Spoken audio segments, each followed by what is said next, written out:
I did not think this would be so difficult. How could you make my choices so hard? I love each of you for your own reasons. I should mention that this video is brought to you by KEH. KEH is making this video possible and selling my old gear when I do make my switch because they make it so simple and easy. I don't have to worry about scammers. I have been scammed in the past. I don't have to worry about buying things full price. You can buy used gear there and save quite a bit of money.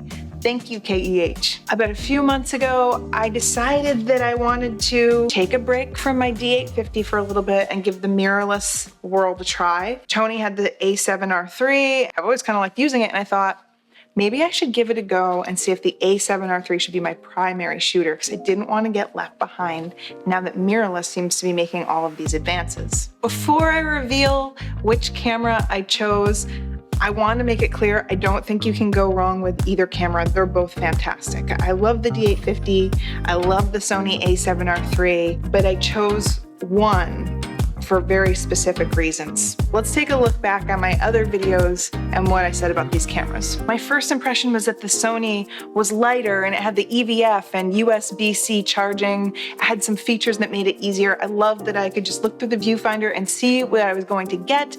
I loved that it was more compact and it seemed like an easier system to use, but flaky and not as reliable as my D850. And that's why I was hesitant to switch. The D850 was my all reliable, my everyday shooter, a master of all trades. I was using this for wildlife. I've been using this for portraits, landscape, you name it, I've been bringing it with me. But it seemed kind of hefty. And it seemed kind of old-fashioned, and I was wondering if I was missing out on something. I did a portrait shoot with Tony and tested both cameras, and one of my favorite features about the Sony was the IAF, that I didn't have to recompose and then put my focus point on the eye every time. I could seamlessly shoot without having to recompose my image and take a minute to figure out what my shot was gonna be like. That having been said, even though the features gave the Sony some clear advantages, it's like the menus were kind of finicky. I did a trip with the Sony A7R3 and my exposure compensation wheel kept flipping. My settings kept getting changed as it was hanging on my waist because I just was carrying it on a strap. And I'd have some little quirky problems here and there that I just found overall frustrating. So it's like every time I feel like the Sony was ahead, it'd have these drawbacks. I also shot wildlife with both the D850, I shot with the A7R3 and the A9 because I wanted to see what it'd be like if I switched systems. And even though the A9 was insane, those frames per second, the ability to track movement, everything was great, except I had no glass. For the D850, I had a 600mm lens. It's incredibly sharp, it's a beautiful lens, and on the D850, it's a winning combo. Just when I think I have it figured out, Sony comes in and comes out with a 600mm lens in the middle of this whole series, and there I am, wondering what I'm gonna do again. Meanwhile, Nikon, all reliable, is just steady. Nothing new coming out, nothing changing. I know it's gonna work when it works, but it's not bringing me excitement, and Sony's always coming out with something new. Then the nail in the coffin is all of the complaints I had about the Sony change when they come out with the A7R4.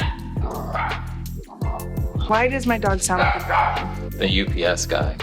That's my makeup. Then Sony throws another wrench in my plans. Just when I'm making all these complaints about their dials and their buttons and their usability and how the camera feels in hand, boom, they come out with the A7R4. Why can't you make my life easy, but also why do you always make my life so easy? They got the exposure compensation lock, so I won't have that problem anymore. Their buttons are easier to press, not fiddly, not fidgety. It feels kind of like a Nikon. I feel like maybe that's rude, but it does. The grip is deeper, so it's nicer to hold. My pinky still kind of hangs off the bottom, but it feels more solid in my hand. The menu systems are almost the same, but you know what changed? No more interval shoot funk. Now it says interval shoot function. Did they listen to me? I don't know. Maybe it's a coincidence, but it changed. So I got to thinking, okay, I got my D850. I love it. There's nothing hugely wrong with it. It's reliable. It works when it works.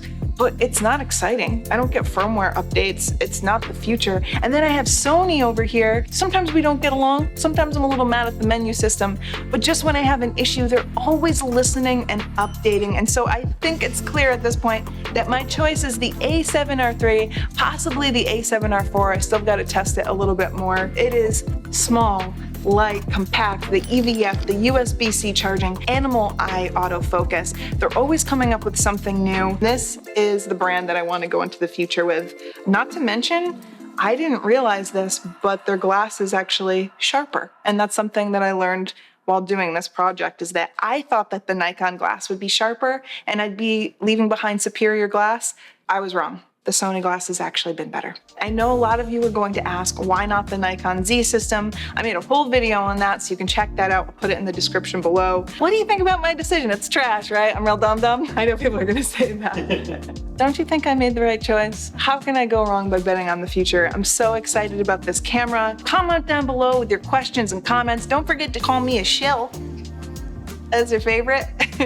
One thing I was really dreading about making this switch is selling my old gear, and that's not a concern for me anymore. In fact, we cleaned out our whole gear closet and KEH gave us $26,000 for all of the odds and ends sitting around. They make it fast and they make it easy. KEH, thanks for making my switch simple. Thanks for sponsoring this video so I can have an unbiased opinion about which camera I like best.